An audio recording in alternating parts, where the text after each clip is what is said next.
மனித இனமே கவனமாக கேள். இனி அதிக நாட்கள் நான் உங்களுடன் இருக்கப் போவதில்லை. உங்களில் இருக்கும் எளியோருக்கு நீங்கள் அருந்தும் அளவிற்கு உணவு தாருங்கள். நீங்கள் உடுப்பதைப் போல் உடுக்க வையுங்கள். உங்கள் இறைவனை நீங்கள் சந்திப்பீர்கள். அவன் உங்கள் நடத்தைகளை கணக்கெடுப்பான். இந்த உண்மைகளை ஏற்றுக்கொள்ளாதவர்களுக்கு இந்த உண்மைகளை புரிந்தவர்கள் எச்சரிக்கை பண்ணுங்கள். நீங்கள் எல்லோரும் ஆதமின் வழித்தோன்றல்கள். உங்களில் யார் இறைவனை அதிகம் நேசிக்கின்றார்களோ அவரே சிறந்தவர். நான் சொன்னவற்றை ஆழ்ந்து யோசித்துப் பாருங்கள். உங்கள் ஆணவங்கள் அனைத்தும் அழிந்து போகட்டும். ஒவ்வொரு இஸ்லாமியனும் சக இஸ்லாமியன் தனது சகோதரன் என்று தெரிந்து கொள்ள வேண்டும். அனைத்து இஸ்லாமியரும் ஒருவருக்கு ஒருவர் சகோதரரே.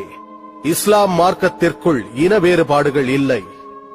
அன்பளிப்பாக கொடுக்கப்பட்டதை தவிர உங்கள் சகோதரரிடமிருந்து நீங்கள் எதையும் எடுத்துக் கொள்ளக்கூடாது. யாரையும் அடக்கி வைக்காதீர்கள். யாருக்கும் அடங்கியும் போகாதீர்கள். என் சகோதரர்களே, நானும் உங்களைப் போன்ற ஒரு மனிதர்தான்.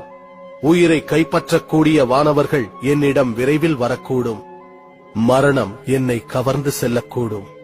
ஆனால் நான் இறைவனின் வார்த்தைகளாக உங்களுக்கு ஒரு வேதத்தை விட்டுச் செல்கிறேன். அதுதான் திருக்குரான். அதுவே உங்களுக்கு ஒளி, உங்களுக்கு வழிகாட்டி. அதன் பிறகு மீண்டும் ஒரு முறை மக்களிடம் முகமது நபி அவர்கள் குரானின் மகத்துவத்தை கூறினார். அது நபி அவர்களின் வார்த்தைகள் அல்ல, இறைவனின் வார்த்தைகள்.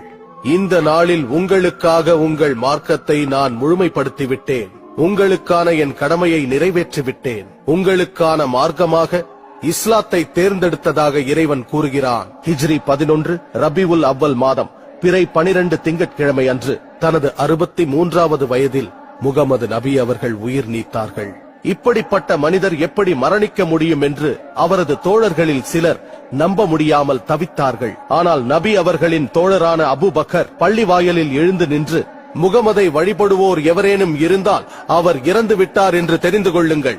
ஆனால் அல்லாவை வழிபடுவோர் அல்லாஹ் என்றும் நிலைத்திருக்கிறான் என்றும் அவன் மரணத்திற்கு அப்பாற்பட்டவன் என்றும் தெரிந்து கொள்ளுங்கள் என்று கூறினார்.